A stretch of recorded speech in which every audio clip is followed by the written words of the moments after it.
The city pulsed, Neon Haven, a sprawling metropolis where the night was alive with 1,000 colors, each neon sign a beacon in the darkness. The streets were a labyrinth of light, a maze of glowing pathways that led to both dreams and nightmares, a symphony of light and sound. The hum of electric currents, the buzz of holographic billboards, and the distant thrum of music from hidden clubs. It was a cacophony that somehow blended into a harmonious melody, a soundtrack to the city's ceaseless energy. Towers scraped the sky, holographic advertisements plastered across their surfaces. Each building a monument to human ambition, reaching ever higher, adorned with the latest in digital art and commercial propaganda. The skyline was a canvas, constantly shifting and changing, reflecting the city's restless spirit. Flying vehicles zipped between them, leaving trails of light in their wake.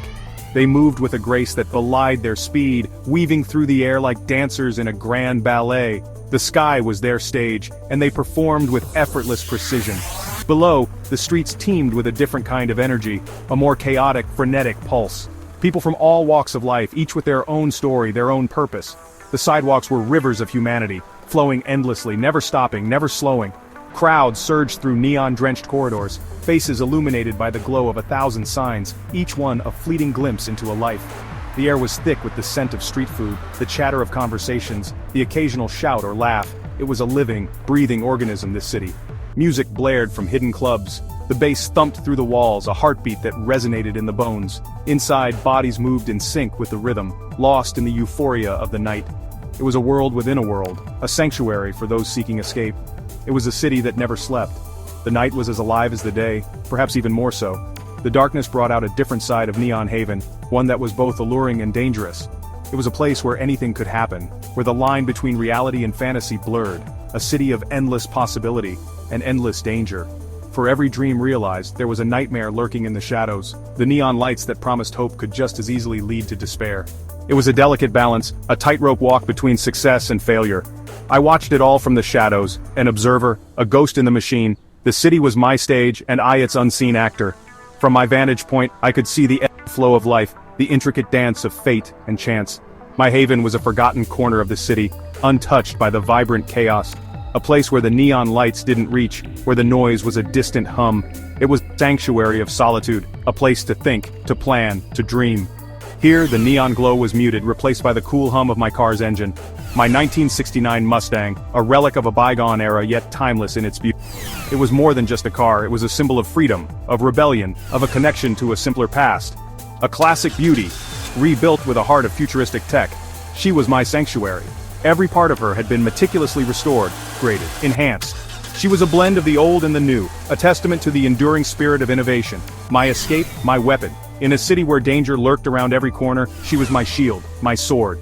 With her, I'd navigate the treacherous streets, evade the watchful eyes, and carve out my own path. Tonight, she was also my ticket to a new life, a chance to break free from the chains that bound me, to start anew.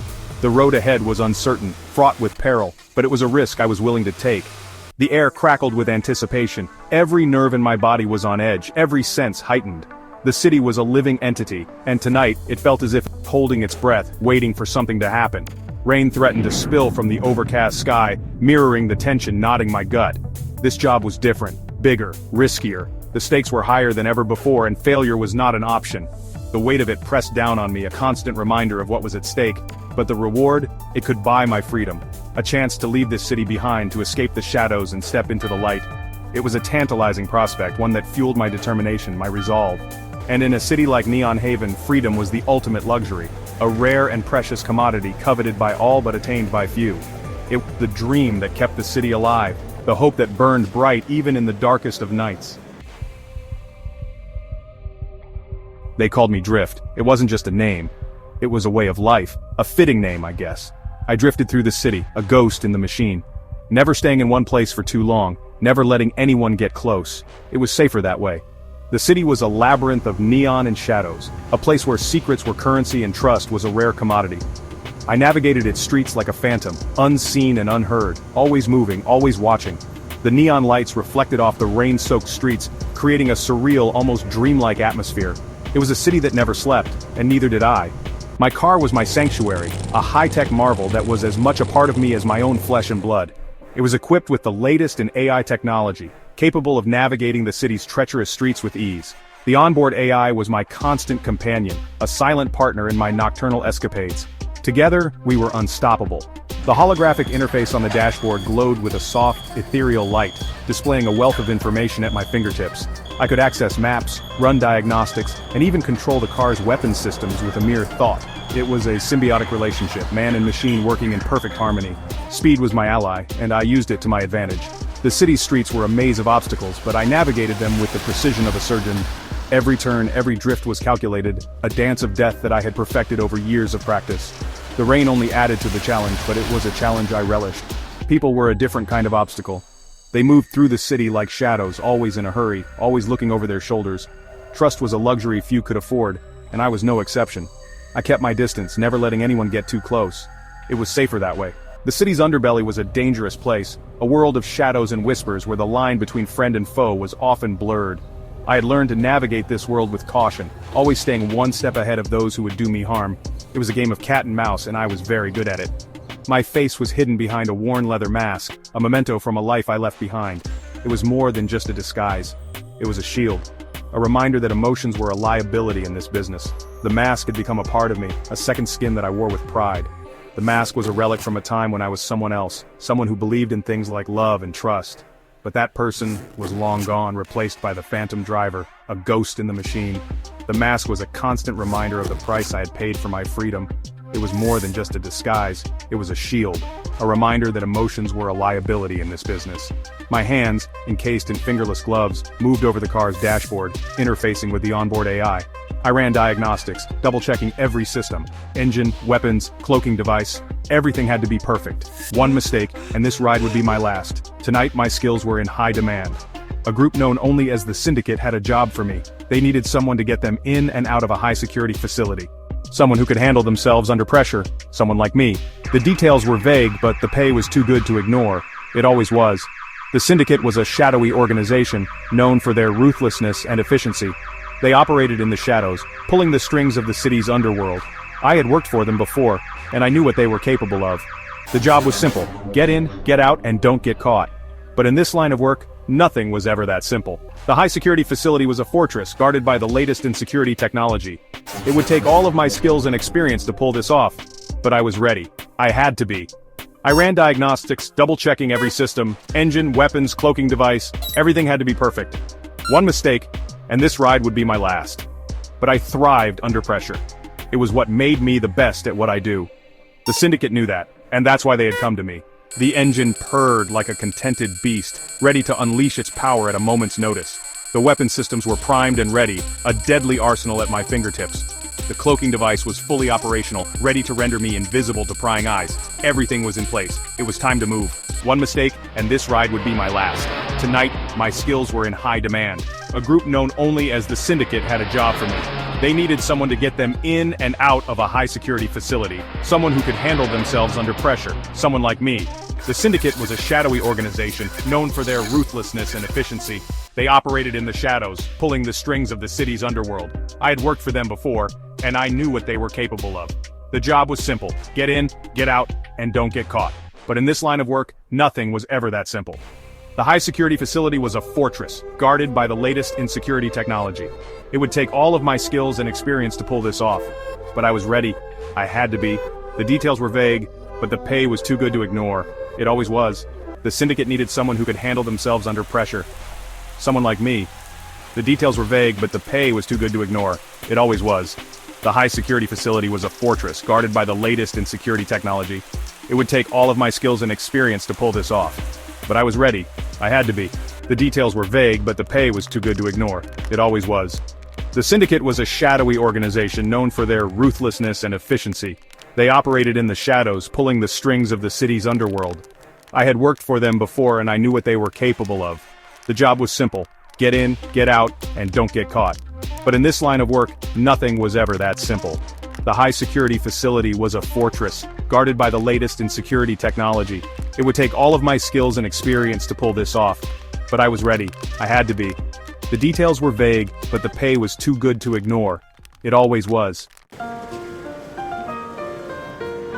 The bank loomed before us, a fortress of steel and surveillance.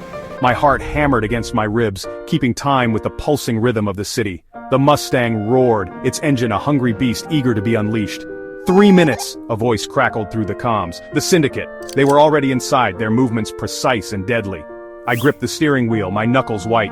This was the calm before the storm. The moment arrived with a burst of gunfire. Alarms blared, shattering the night. I slammed my foot on the accelerator, the Mustang surging forward with a roar. The bank doors exploded outward, figures emerging from the smoke and chaos. My team, get in! I yelled, my voice barely audible above the cacophony.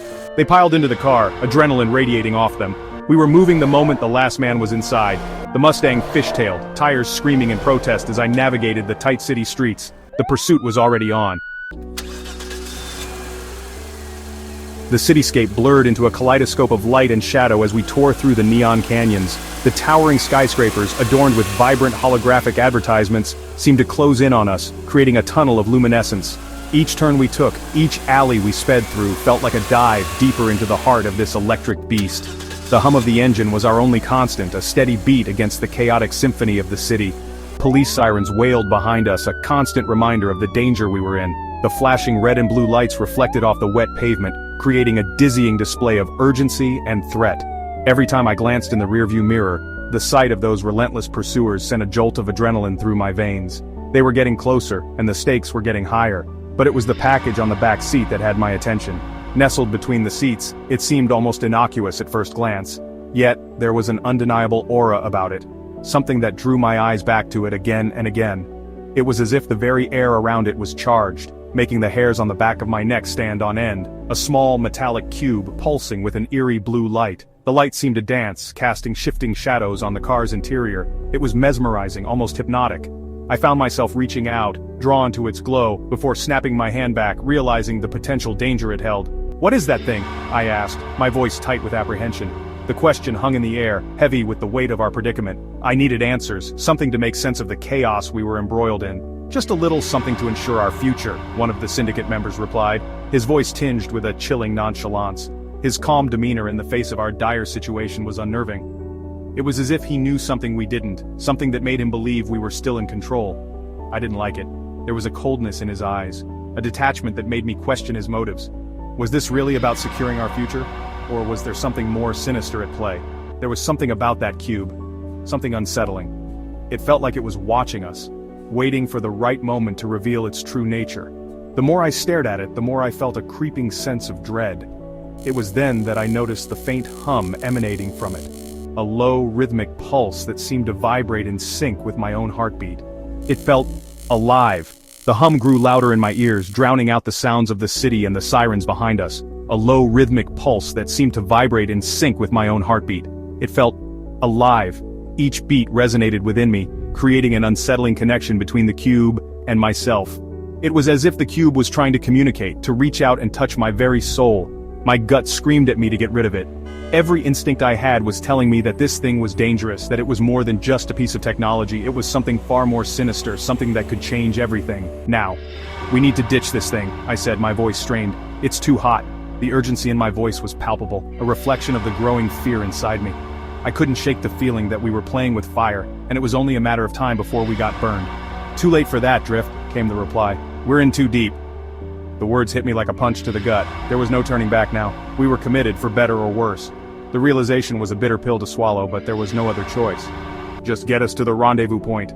The command was clear, leaving no room for argument. Our only option was to press on, to see this through to the end. The weight of our mission bore down on me, a constant reminder of the stakes at play. I gritted my teeth, my instincts screaming at me. Something was very wrong. The closer we got to our destination, the stronger the feeling of impending doom became. It was as if the very air around us was thick with tension, ready to snap at any moment. This wasn't just a data heist. The realization hit me like a ton of bricks. We were dealing with something far more dangerous, something that had the potential to change the very fabric of our world. The cube was more than just a piece of technology. It was a key to something much larger, something that could either save us or destroy us. This was something far more dangerous. The stakes were higher than I had ever imagined, and the weight of that realization was almost too much to bear. But there was no turning back now. We had to see this through, no matter the cost. This was something far more dangerous. The stakes were higher than I had ever imagined, and the weight of that realization was almost too much to bear. But there was no turning back now. We had to see this through, no matter the cost.